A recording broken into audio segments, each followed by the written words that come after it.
work, everyone! We're looking to wrap with our two main ladies today.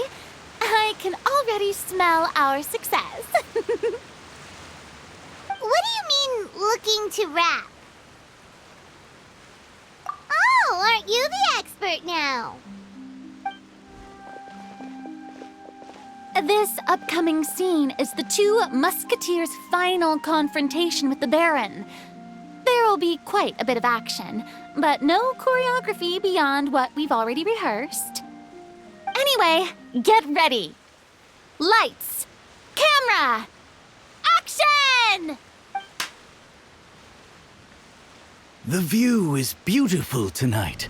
It reminds me of that fateful night 10 years ago.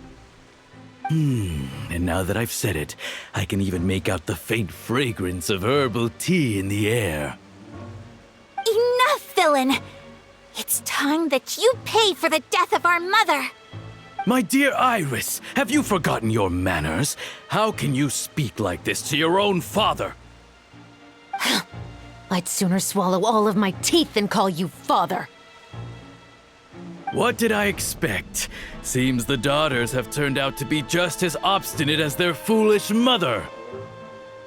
In this world, Mora and status is everything. She thought she could blackmail me using her children and force me to grant her recognition and concessions? Ah, how naive can a woman be? Mother never asked a single thing of you. All she wished was for us to live a peaceful life, just like the others.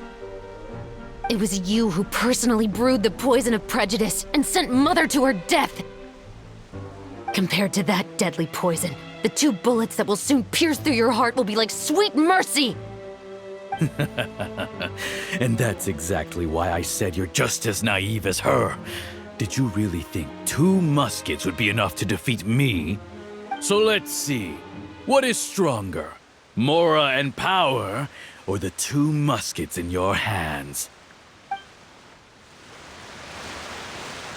Get them! Tulip! There are too many of them! It'll be okay. We'll cover each other, Iris. And Mother will be watching over us, too.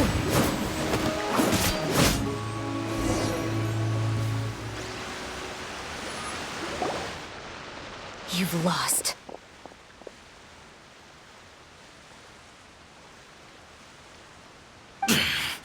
To think I'd lose to my own 2 kids. We are no children of yours, and we'll never call that place our home. Then tell me, what did you do all this for? You lost your mother, and will soon kill your father as well. What will you gain in the end, other than sentences for your crimes? We will gain our long-awaited justice.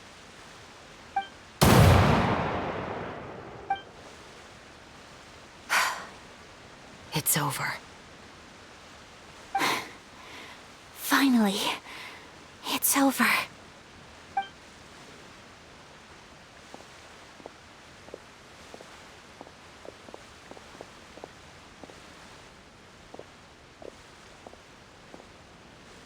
So, where will you go now, Tulip?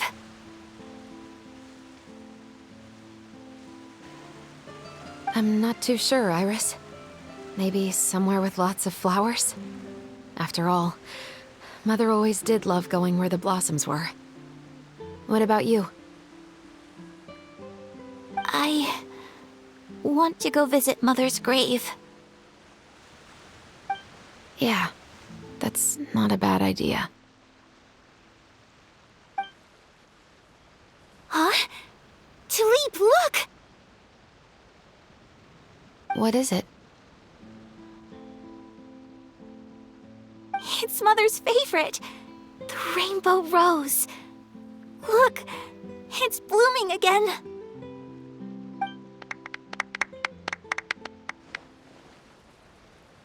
Excellent! That was beyond mesmerizing. Even I didn't expect the scene to go so well. And we got it in a single take. All right, right, everyone. We've got a wrap for Tulip and Iris. Congratulations, Ayaka and Chevres!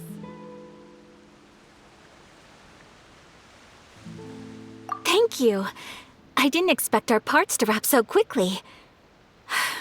I wish I could savor the experience for just a bit longer. Paimon totally understands. Paimon's not ready to say goodbye to the clapperboard either. Filming has really been a lot of fun. You were great too, Chevres. The way you said, long-awaited justice. It gave Paimon chills.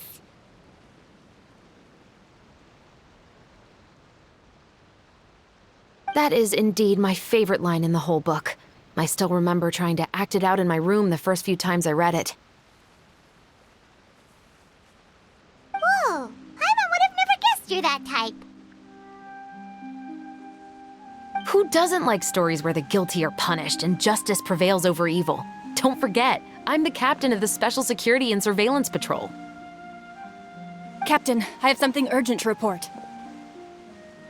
Please excuse me, everyone. I'll be back in just a moment.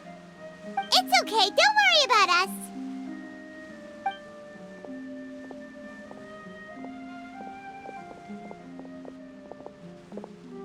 Oh? Was she whisked away by work already? I was just about to tell her how great she did. It seemed like some urgent official business. Then perhaps we should thank the stars that we were able to wrap both of your parts so quickly today. Switching around the filming schedule would have been a real pain. Anyway, I actually came over to let everyone know that we're all done for today.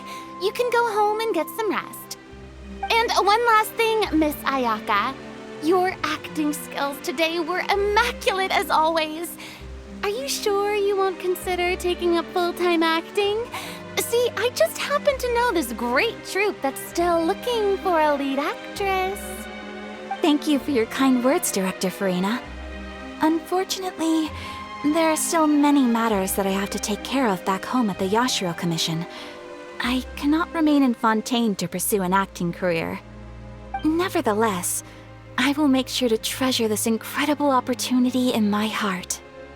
Oh, that's a shame. But I understand. Just let me know if you ever change your mind.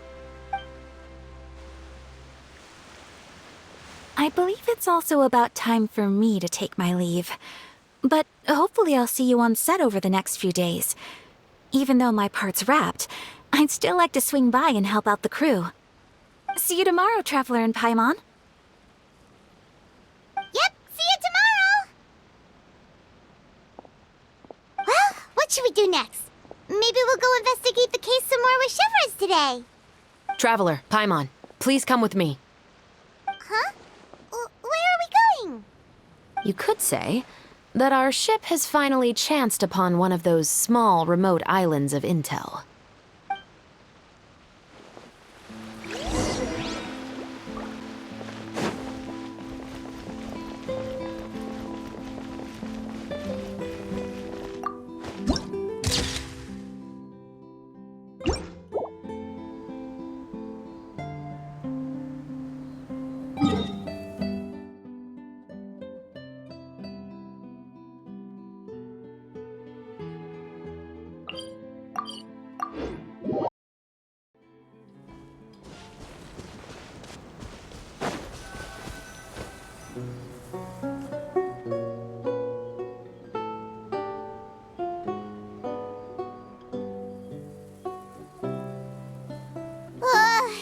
Paimon's exhausted. Paimon definitely didn't expect having to float this far after a full day of filming. So, Chevres, why did you take us here? Affirmative. It wasn't anything conclusive, but it should show us a clear way forward. Have you ever heard of someone by the name of Emily? Oh, you mean that famous perfumer? She's a good friend of mine. She's lent me her aid several times in the past to resolve some difficult cases. After I discovered the rainbow rose at the scene of the murder, I sent it to her. After all, she's probably the foremost expert on flowers and scents in all of Fontaine. And then? There was nothing remarkable about the flower or the trace amounts of soil left on it. But according to Emily, the rainbow rose left by the killer was derived from a very rare cultivar. Huh. Paimon didn't know that there were different varieties of rainbow rose. Paimon just thought they grew everywhere in the wild. Flowers that are deliberately cultivated will always show some different features from those that bloom in the wild. We already knew that the rose left at the scene belonged to a special cultivar, but with Emily's expertise, we were able to pinpoint the place where it was first picked from. Oh, Paimon gets it now. So whoever first planted that rainbow rose was probably the killer. Precisely. And after we checked what we learned against some sales records from the past, we discovered that there's only one person in all of Fontaine who could grow and sell this specific cultivar. Really? And who is it? It's the novelist. But didn't you say he had an alibi? To be clear, I haven't changed my mind about him. I still don't think he was the one who pulled the trigger. However, that doesn't mean the true culprit never visited him at his home or never purchased a rainbow rose from his garden. Whatever the case, we will have to confirm a number of things with him. So you mean the next place we need to go is... Yes, we're going to pay him a visit at his home.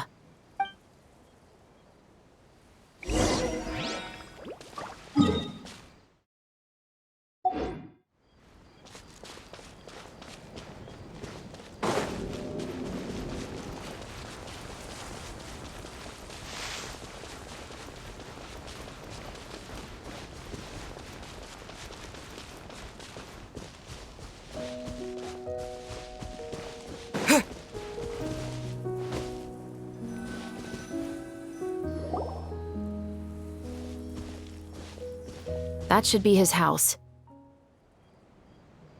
There are so many Gardamex stationed around the place. That's pretty unusual, right?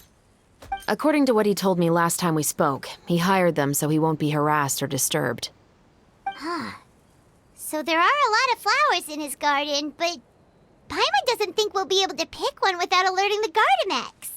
Right, which is exactly why I think there has to be a special connection between him and the killer. So, should we knock? Just wait here for now. I'd like to take care of a number of those Gardamex first. But they're so far away. How are you planning to do that? Don't forget, Paimon, I'm actually the real-life captain of the Musketeers.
All clear. Let's go. Wait! Paimon's a little nervous now that we know he could be the killer. Can we? I'll go knock on the door and make sure it's safe inside. Once we're sure that we're in the clear, I'll ask him to come with us for a quick round of questioning at the guard's headquarters. But can't we just arrest him? We still have no evidence that he's the killer, or that he lent the killer any direct aid. Still, it would be appreciated if you could pick a rainbow rose from his garden for me while I'm talking to him. It'll help the Marachose Phantom confirm Emily's theory. Sure, no problem. Just be careful, Chevres.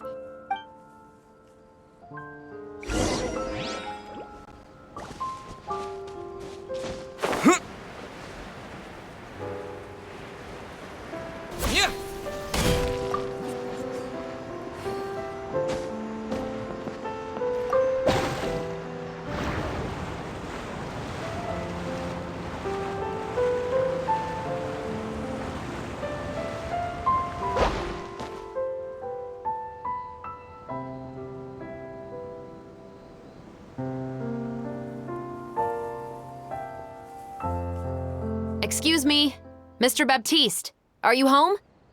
Who could it be at this hour? Oh, it's you, Officer Shavras. Would you mind accompanying me to the guard's headquarters, Mr. Baptiste? We would like to ask you some questions about a case. Oh, is it still regarding the murder case from before? I cannot confirm or deny that at this time. So it is then. Listen, I need you to come with me, Mr. Baptiste. Miss Shavras, I'll save you the trouble. Oh, and you two over there? There's no need for you to pick my flowers either. It's not time for them to bloom yet. Oh! Okay.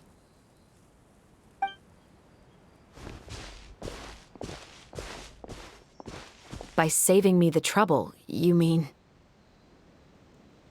I will confess, I was the killer. Huh? He just admitted he's guilty! Please relax, everyone. I'm not armed. The musket you're looking for has been buried in my backyard. Then it's my responsibility to inform you, Mr. Baptiste, that everything you say right now will be used as evidence for the inevitable trial. Yes, I am perfectly aware of that. I must say, I hate this feeling. Oh? Is it because I confessed? Or because you've been proven wrong? Both, I suppose. For the same reason as the one I wrote out in my novel, of course. I did it to exact revenge. I know you haven't figured out the link between the two of us. Had you done so, I'd have been taken away to the headquarters a long time ago. But that won't stop me from always remembering his grotesque face. After all, he was the one who killed my mother. Your mother is still healthy and well. You know, I was adopted as a child. I was referring to my birth mother. That was never recorded in the orphanage's records. Please forgive a 6-year-old child for concocting some lies to protect himself after watching his mother die right in front of him. So, your novel, it was like a record of your life? No, of course not. It was a work of fiction with many embellished parts. But I am indeed the illegitimate son of a wealthy and influential man who abused his power to murder my mother. That part was 100% real. But the man you killed didn't have a Mora to his name. He was a hired assassin, an irredeemable beast who sank his fangs into a defenseless woman just for a few bags of Mora. But if that's really the truth, you wouldn't be telling us any of this now. You still haven't managed to take revenge against your father, the true mastermind behind it all. I never thought I'd hear that kind of thing from the captain of the Special Security and Surveillance Patrol. I'm simply skeptical about your motives. It's simple, really. I've grown tired of everything and don't want to shoulder this burden anymore. You may have considered me too soft to pull the trigger. Well, as it turns out, you are exactly right. I've become overwhelmed by the aftermath of the murder. So you're going to call a stop to your revenge, just like that? The true mastermind is too rich and too powerful for me. I've accepted that I will never be able to avenge my mother alone. And so what? The characters in your book never gave up? Now, Officer Shavras, I'm the one who has killed a man, aren't I? Are you trying to convince me to commit another crime? What's your father's name? How do you plan to prove the veracity of all of your claims? Well, I'd like to speak with you privately. Sure. Why don't we speak privately at the guard's headquarters? No, it has to be here. I must ensure that we won't be overheard. Fine. Let's talk here. When I said won't be overheard, I meant by anyone. I would like to speak with you and you alone.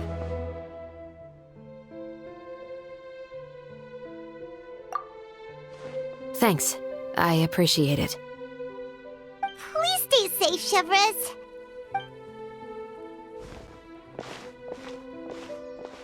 All right, let's hear it. Will you really believe what I'm about to say? Well, that depends on what you're going to tell me. Fair enough. Fair enough. Then listen closely.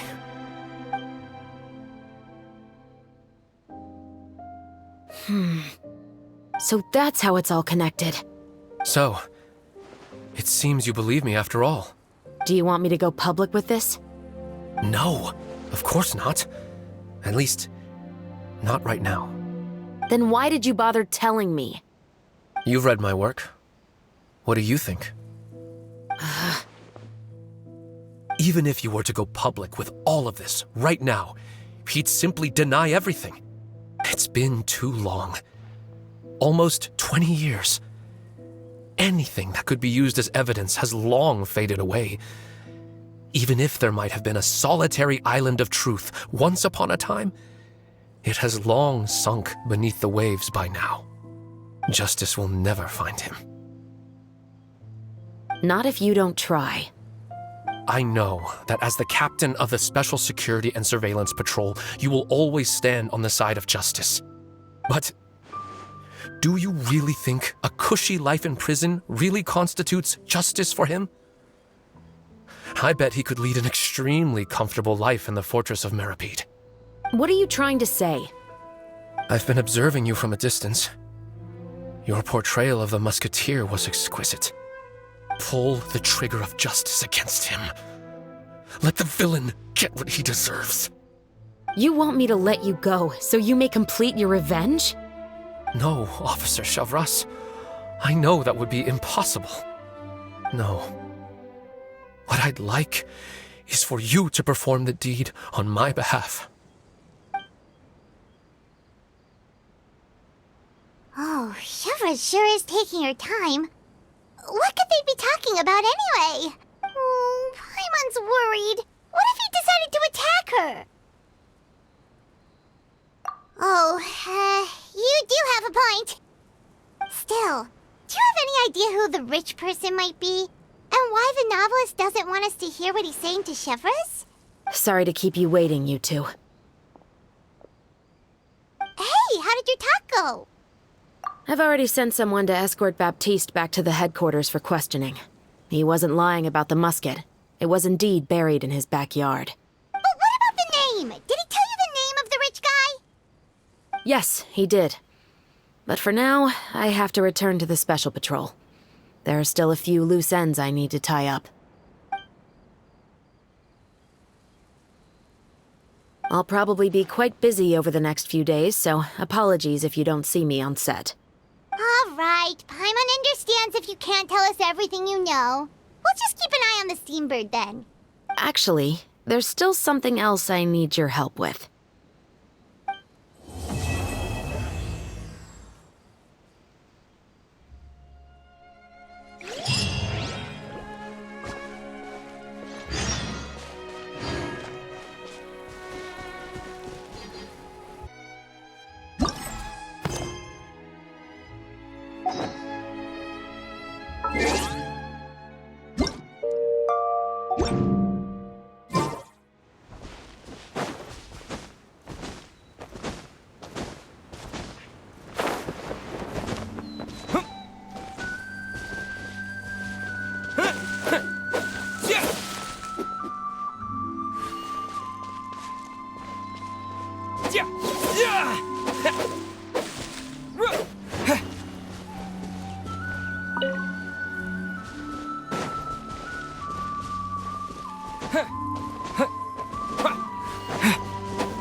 Is this an answer from this world?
Chevra since that night at Baptiste's place. Well, guess there's no point in worrying about it now. Let's go join up with the others.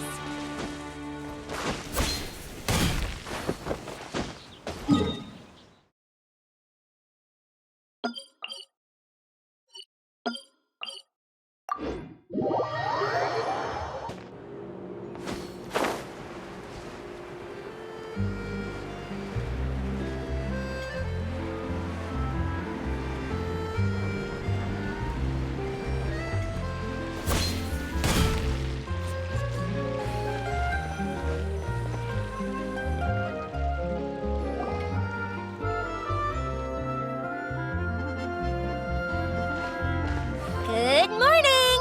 Hayaka and I were just talking about you. Is Chevra still not joining us today?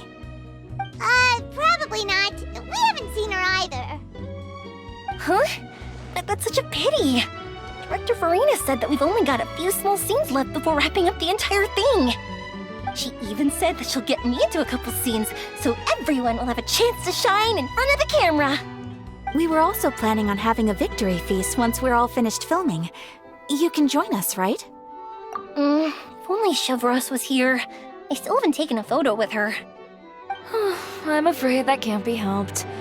Those special patrol folks are like phantoms when they've got a case on their hands. But to be honest, I'm even more concerned by what I read in the Steambird earlier this morning. It said that the killer in the murder case was none other than the author of the Two Musketeers.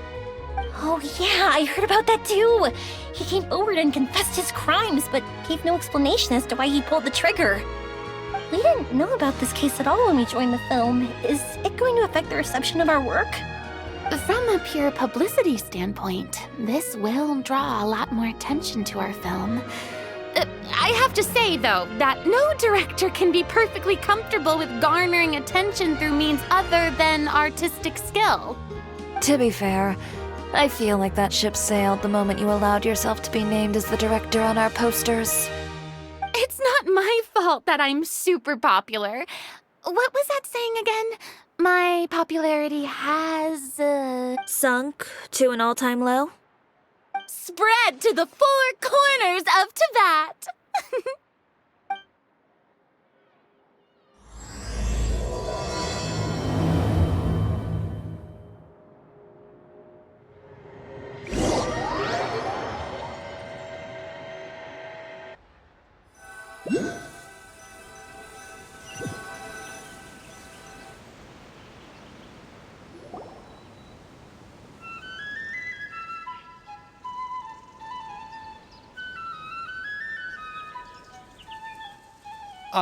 Excuse me, everyone.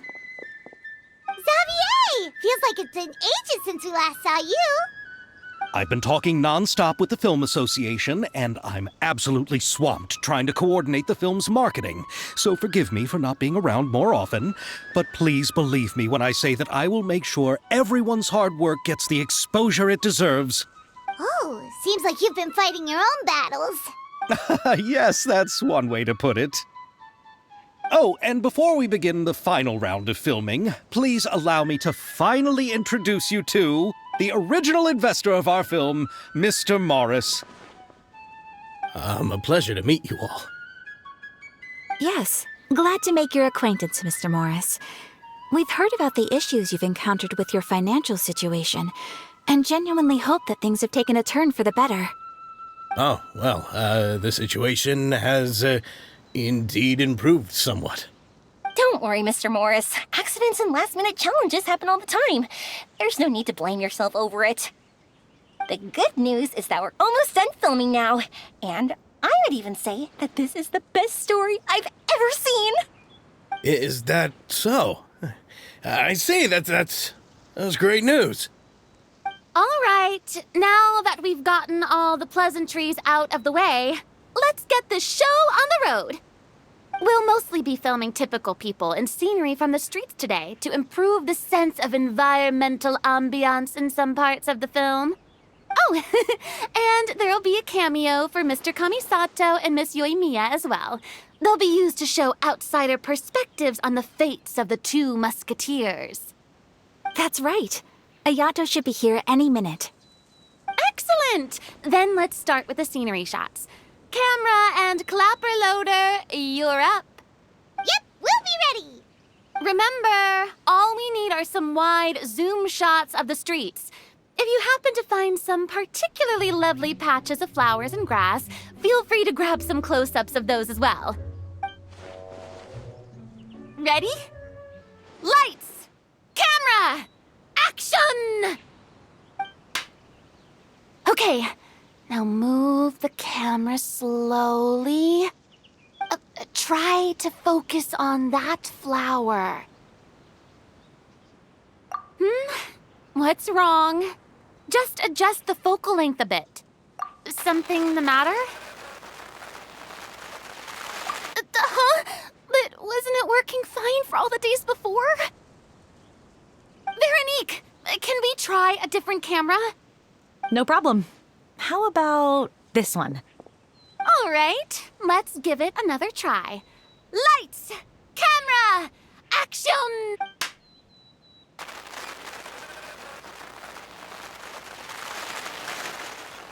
Don't tell me. This one is broken too? Veronique, do we have any other spare ones we can use? I'm afraid we only brought these two today. What? Then go find a workshop to get them repaired right away. Oh, and you too, Bono. Go find our spare camera in the warehouse and bring it back to the set. On it. Greetings, everyone. My apologies for the delay. Is something the matter, Ayaka? It seems like there are some issues with the filming equipment today. We're stuck for the moment. I see. Well, let's not just stand here twiddling our thumbs. Actors, to the makeup booth. We'll start on the next scene as soon as we get a working camera. The people at the workshop told me that the part which holds the lens in place seemed to have fallen off. That's super strange. It was perfectly fine just yesterday. Well, no time to dwell on that now. Let's get back to filming. Ahem! Quiet on set! Places, everyone! Lights! Camera! Action! By the way, have you heard about that recent murder case? Yes, I have. It seems that they've caused quite the commotion in the city. I heard that the chief of the guards is so mad about not catching the culprit that he's about to explode. Oh? I find that quite hard to imagine, considering how he already looks most days. Director, we have a problem. Oh! Oh, we're in the middle of a take! Couldn't you wait until we wrapped up this scene? No, Director, our film, all the finalized film that we've been keeping in the case has disappeared. Oh, wait, what did you say? Mr. Bonneau, please take me to where the film was kept right away. I'm coming too. No, Yoimiya, you have to stay here. Oh. Okay, listen up. Everyone who's not working on this current scene can go with Bonneau to look for the film. Everyone else, stay put and wrap up the scene. Unbelievable. How could all these problems happen in just one day? We're back. How did it go? Did you find the film? We found it in the sewers. Huh? In the sewers? Is the film still... We discovered it just in time, so we should still be able to salvage it. The others are checking now to see if we lost any specific scenes. You scared me for a moment there. I nearly thought we had lost everything. I really don't want to experience that feeling of despair again. Okay, but who could have stolen the film and dumped it there? Could it be, some competitors working on other films? But if they wanted to harass us, why wait until the last day? Okay, we don't have time to really look into it right now. Let's strike while the iron is still hot and wrap this thing up once and for all. Yeah, let's finish it.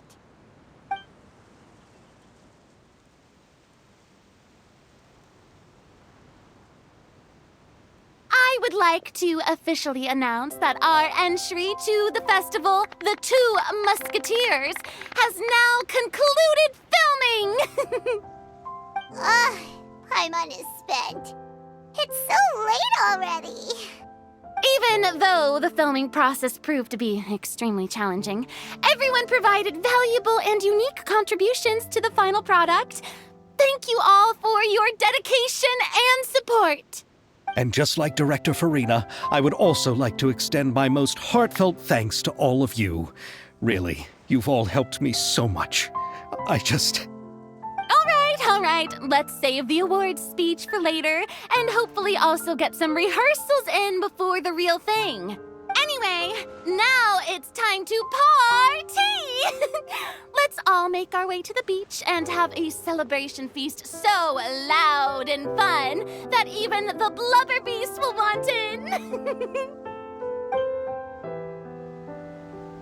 Party, party! Paimon wants to party!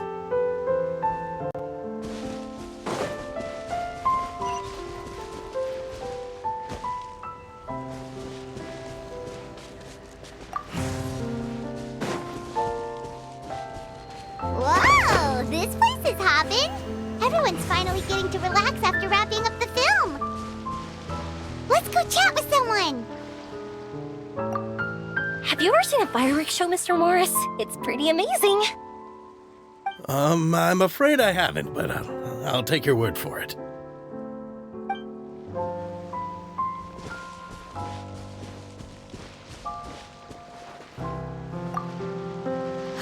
This is turning out to be quite the party.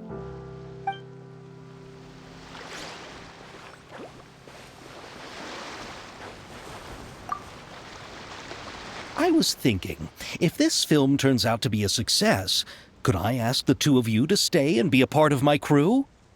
Of course, I'll definitely increase the pay for next time. I'd be more than happy to, Mr. Xavier. Thank you for the offer, Mr. Xavier. But I've made some plans to go on a journey to the other nations once the festival is over. Is that so? Well, then in that case, bon voyage, Miss Veronique. Please feel free to get in touch once you've returned to Fontaine.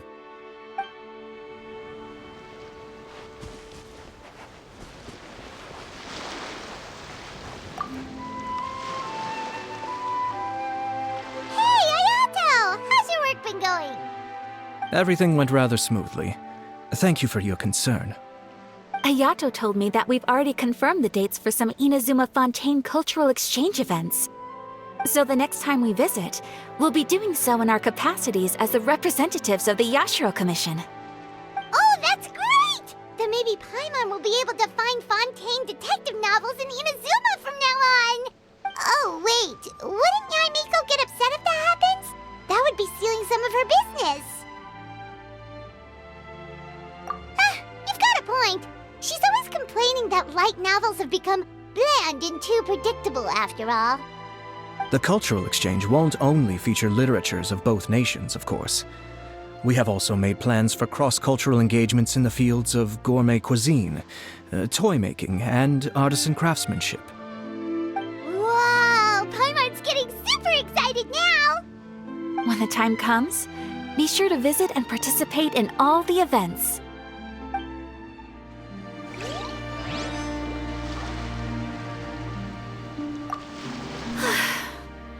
I wish we could have spent some more time here.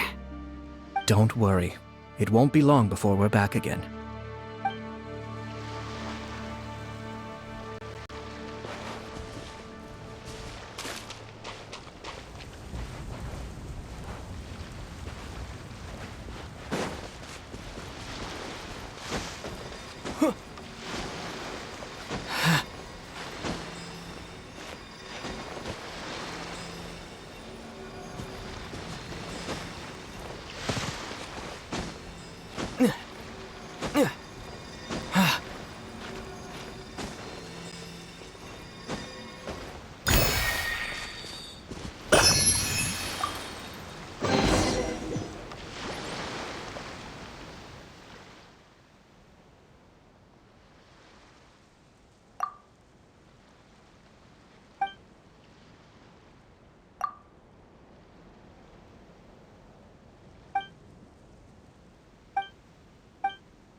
Clapper loader and camera operator.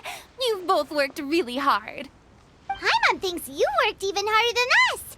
Honestly, Paimon was getting a little tired of playing with the clapperboard by the end of it.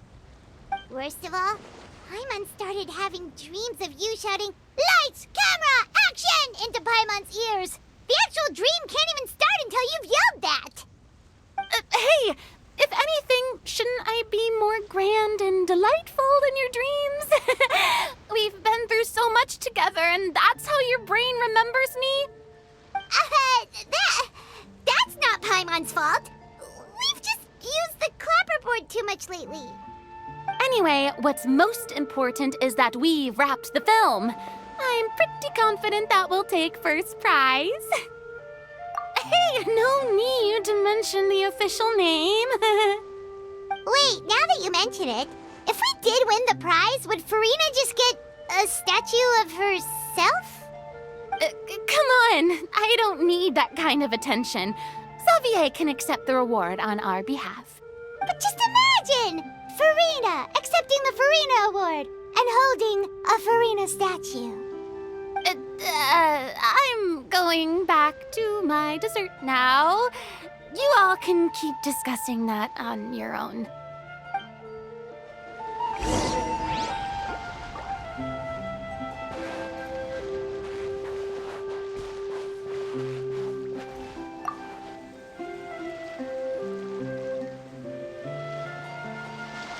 Chiori! Hey, you two. Are you not really into these kinds of big social occasions? Not particularly. But this is still better than Fontaine Fashion Week. But if this film becomes a big hit, people will definitely come flocking to your shop. Yes, that's highly likely. As long as the film can premiere as planned. Are you still worried about the case? That and all the obstacles we had to face today. You're right. It's as if all our bad luck just manifested at once. But why today of all days? No, it's nothing. We've already delivered the film to the editors, so there should be nothing more to worry about. How are you doing, Mr. Morris? You having a good time? Well, you could say that. Do you happen to know when the party is scheduled to end? Judging by how much fun everyone's having, I'd say probably not until well after midnight. Is there something that you still have to take care of at home, Mr. Morris? Oh, well, I'm just not a late night person, so I might take off shortly. Oh no! Silly me. I almost forgot something super important. Oh, what is it? I prepared a whole batch of fireworks for the party, but I forgot to bring them over from the warehouse. Fireworks, you say? Well, that's truly a pity. Sorry things didn't go as planned. Could you help me carry them over, Mr. Morris? I won't be able to fetch all of them by myself. Me? Are you sure that you can't find anyone else? I just wanted to make this a surprise for everyone. The warehouse isn't far from here. We'll be there in no time. Pretty please, Mr. Morris. These are some of the best fireworks I've ever made. So I also want you to see them before you leave. They're stunning. I promise that they'll be a once-in-a-lifetime experience that you'll never forget. But... It's okay. Just come with me.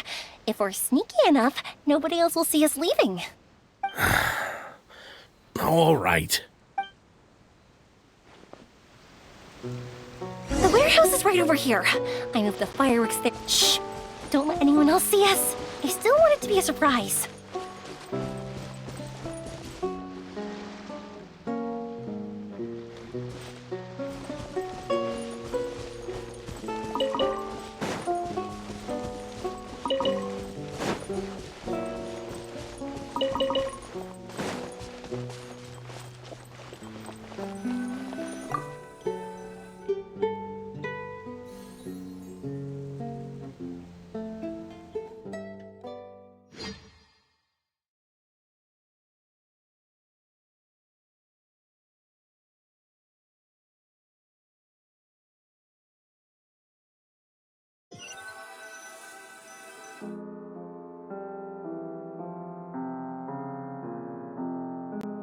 It's dark in here.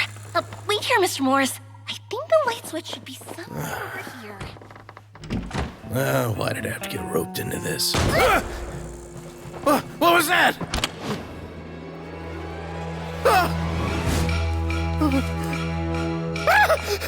Who's there? Get me out! Get me out of here! Did you really think you'd get away, Morris?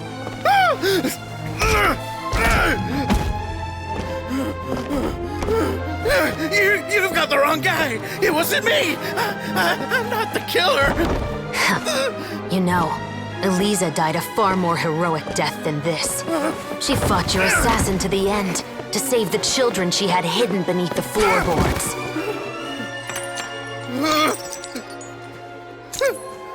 That is Eliza's pendant. The one with a photo of you two inside. The one you gave her. Ring any bells? It's a fake! It has to be! There's no way! No way your assassin didn't destroy it, you mean?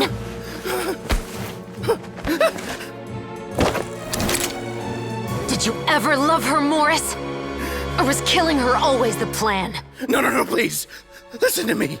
I told Eliza to keep us a secret. I paid her plenty for her silence. I never thought she'd keep the child. Everything was gonna come out, and I had no choice. She'd force my hand. No! I'm begging you. I have money. Just name your price, please. You can keep your Mora, and you can go to hell.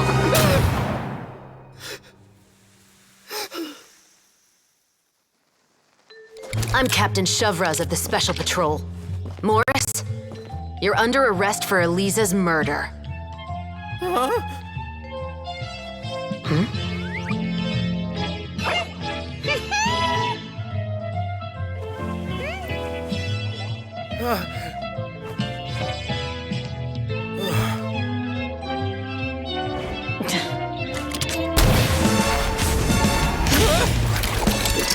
You're under arrest too, prop manager Veronique. Or perhaps I should call you the Second Musketeer.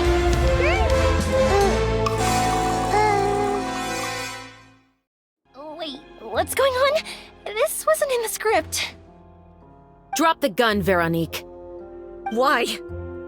Why would you keep me from exacting revenge on this heartless monster? Drop your weapon. This is my final warning.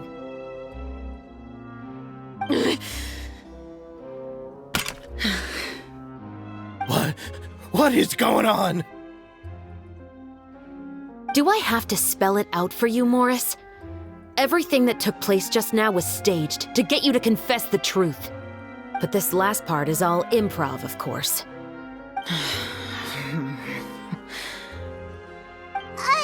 Chevraz, you told us you wanted us to help you stage a play. You never said anything about the Second Musketeer. It's because even I had no way to confirm my theory until now. Thank you for your performance, Yoimiya. Could I trouble you to go and bring in the other Special Patrol members? They should be on standby just outside. Oh, and please tell the other cast members not to worry about us. We'll be rejoining them shortly. On it!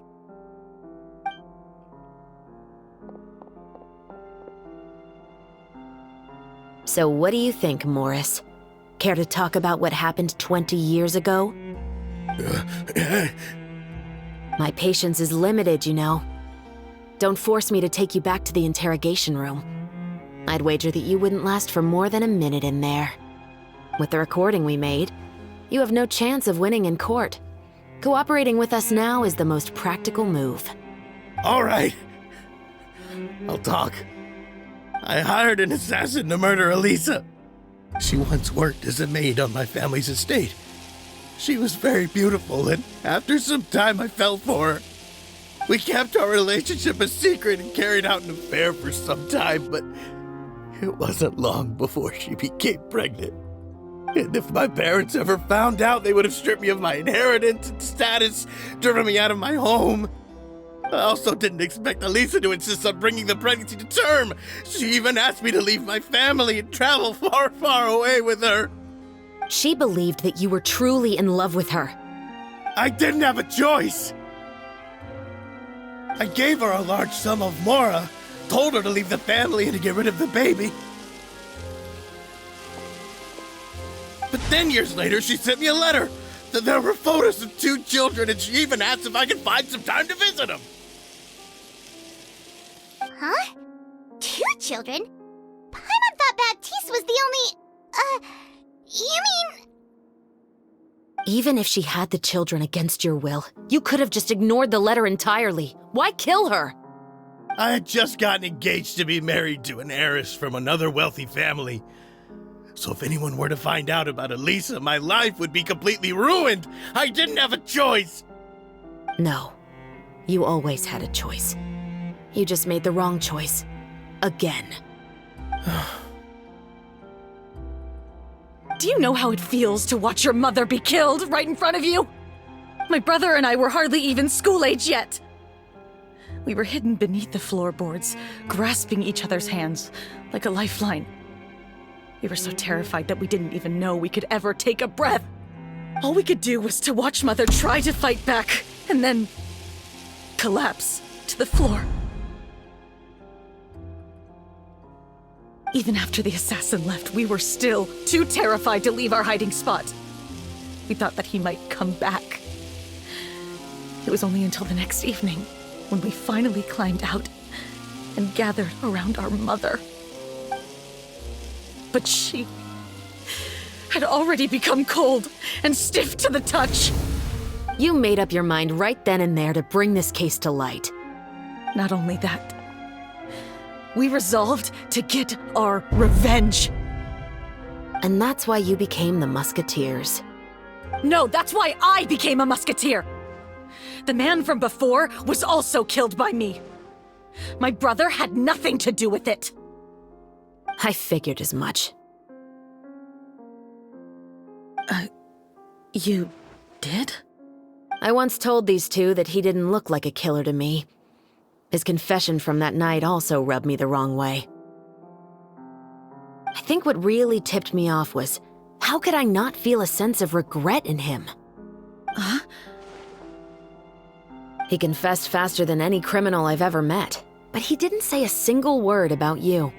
He insisted that he was the sole perpetrator in the case. But after the questioning ended, I disassembled the musket we dug up from his backyard, put it in front of him, and told him to reassemble it. Wanna guess how far he got?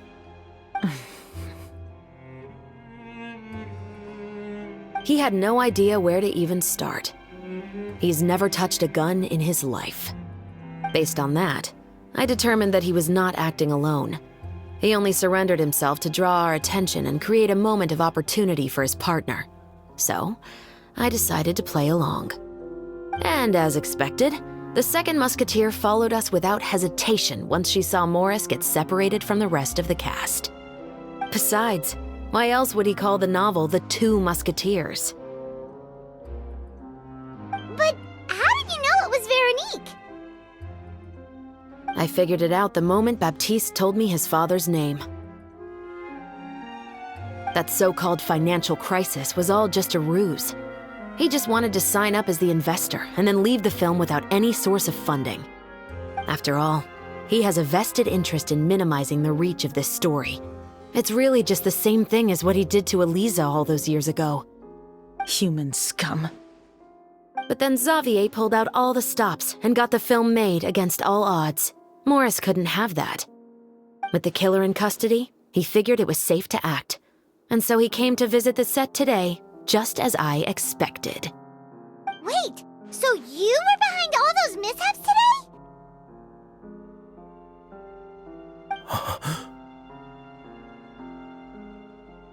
As for the identity of the second musketeer, I assumed they'd probably stay close to Morris and look for an opening.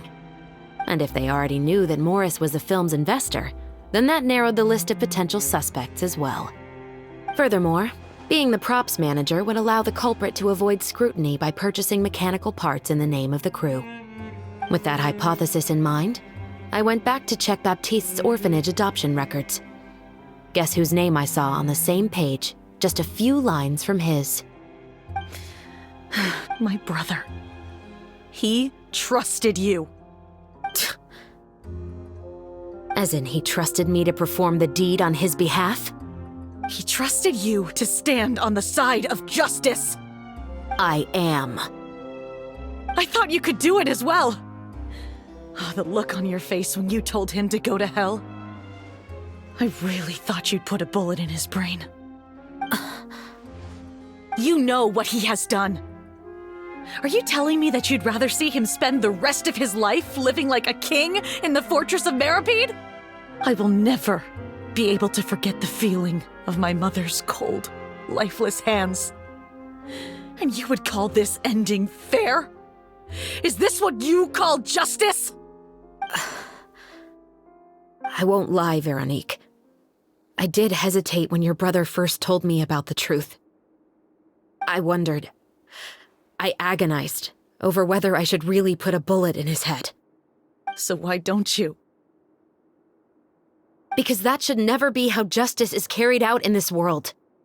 Perhaps, to you, justice is simply reciprocated. An eye for an eye, and a life for a life. But everyone has their own understanding of justice. If everyone were to pursue their own definition of it, there would be no more order in this world. Today, you'll kill Morris, and tomorrow, his children may come for you. The world cannot render judgments based on a desire for revenge. That will only lead to a cycle of revenge, as well as the destruction of order and civilized society. Fontaine is founded on a set of laws and a standardized code of justice. That is why we are the nation of justice. But with all that said, I will promise you this. Morris will not lead a cushy life in the fortress of Meripede. Chevreuse, the rest of the Special Patrol is here. Thank you so much, Yoimiya. Letelier, Terena, please take them away.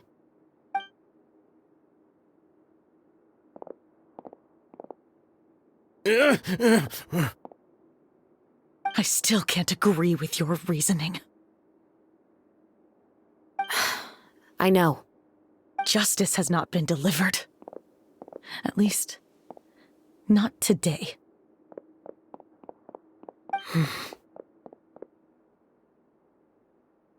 Chevreuse.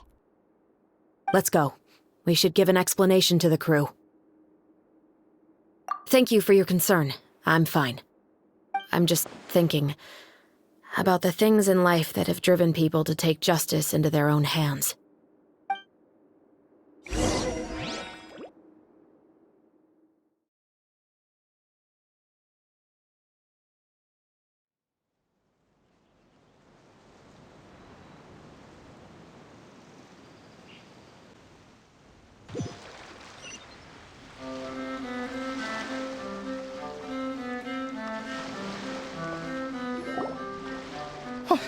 Who would have thought Morris would turn out to be... I'm at a loss of words. How could he have done something like this? I'm just glad that you're all safe and sound. Who knew that such a labyrinth of cases would be behind this story? Well, what should we do now? We have a finished film, of course, but should we still go ahead with the premiere? What do you mean? Shouldn't you be even more motivated to spread the word now that you've learned the truth? Chiori is right. I'd also like more people to see this story for themselves. But the real ending of the story seems to have deviated somewhat from the one in the script.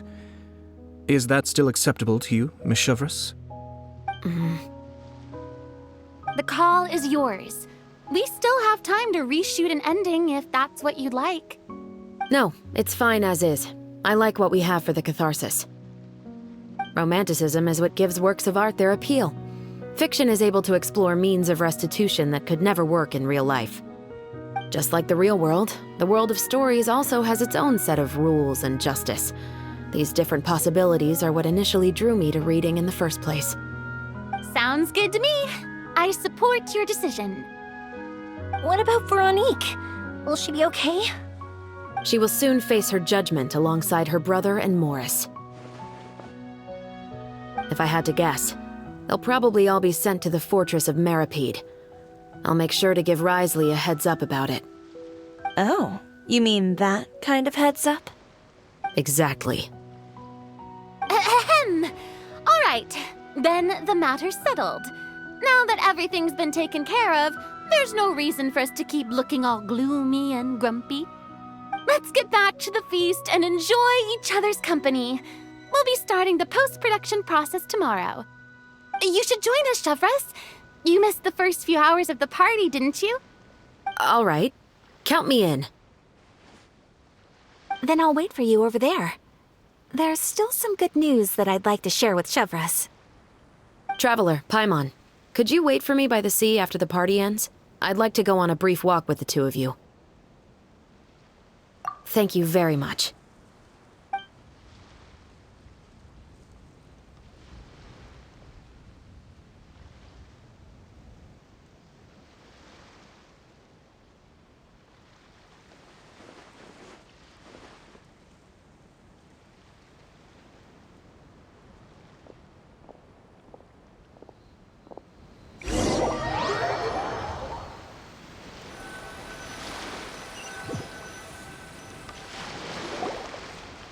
Sorry for the wait. Oh, we weren't waiting long at all. Is there something else you wanted to tell us? No, I don't have anything new to share. I just felt that since you were my investigation partners, I should have another conversation with the two of you. Traveler, how would you have responded to Baptiste's request if you were in my shoes?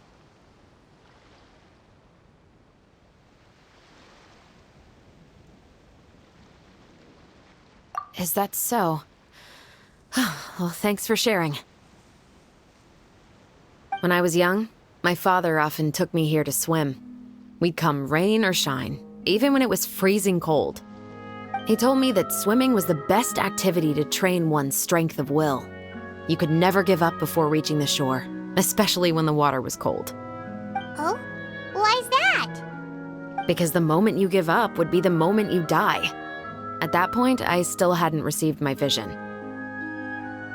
One winter, the chilly wind felt almost like knives on my skin, and the seawater was so frigid that it numbed my toes the moment I stepped in.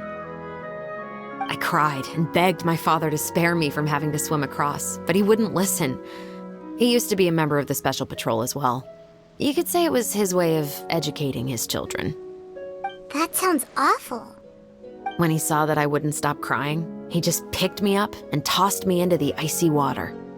The bone-chilling cold took away my senses. I couldn't feel anything but fear and rage. I waited for my father to save me, but one look and I knew he'd already started swimming for the opposite shore. I realized that if I were to give up, I really would die right then and there. I used all of my strength to try and catch up to my father. Those few minutes felt longer than my whole life up until that point. I did, however, make it to the other side. I've never felt afraid about anything in my life after that, nor have I ever cried again. That way of teaching would have never worked on Paimon. Yeah, I don't think that was the right method for anyone.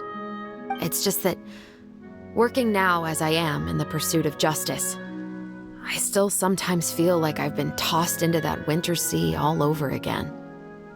The anger and the helplessness. Chevreuse. But the worse I feel, the more I know to never give up. The alternative would be to forever lose myself among the waves. Anyway, how about a race? Neither of us will drown, but we can still see who swims faster. You guys go ahead! Paimon will grab the clapperboard to mark the start of the race.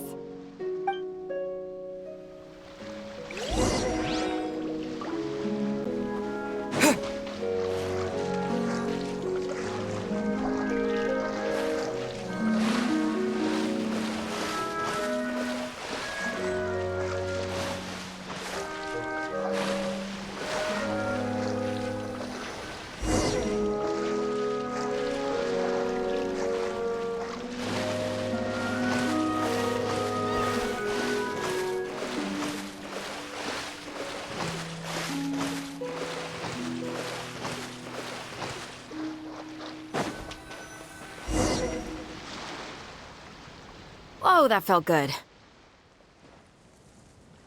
You were so fast in the water, Chevreuse. You were swimming even faster than Paimon can fly. So, about the Special Patrol, did you join because of your dad? Partly, but I'd say I was more inspired by the heroes I read about in stories growing up. Oh, so it's due to your love of stories. Of course, it was only after I joined the Special Patrol that I learned that truth is often stranger than fiction. Come on, let's walk a bit more.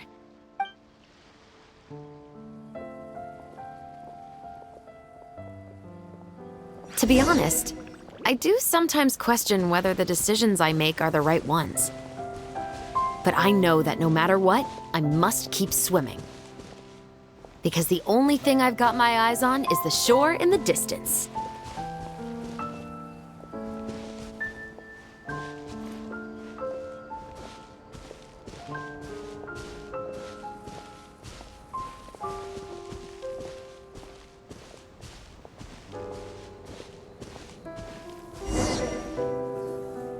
Thank you for coming on this walk with me. I feel a lot better after getting all that off my chest. Huh. We're nearly back at Baptiste's house. Huh, you're right. I didn't realize we were so close. He really did plant a lot of flowers. It's just like how he described it in the story. Huh? Wait. Paimon, Traveler, look! The rainbow roses in the garden. They're in full bloom now.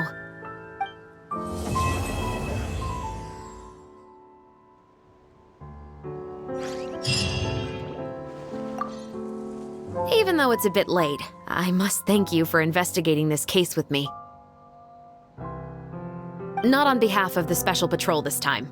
It's a personal expression of gratitude from yours truly. Oh, you want to hear more about my father? To be honest, I didn't spend that much time with him. He was always busy with the Special Patrol, so he would often return home really late at night. Some nights, he didn't come home at all. Once, he didn't come home for a long time, maybe a whole week or so. When I went out to buy food, I learned that he had become a criminal, and by extension, that made me a criminal's daughter. But we can talk about that another day. I actually have a lot of sympathy for Veronique and Baptiste. I can understand the hatred they feel for their father. But that doesn't mean I'll allow them to walk the path of evil, even if it might lead to another sense of justice. Films are different from the real world. They're a form of art and represent the wishes in people's hearts. I adore the two Musketeers, and I'm very happy to have had the opportunity to act the role as one. I can't wait to catch the film when it premieres in the Opera House. I'm looking forward to seeing the audience's reaction to the climactic ending. Thank you for looking out for me. I'll see you at the award ceremony. I'd be very surprised if we don't win.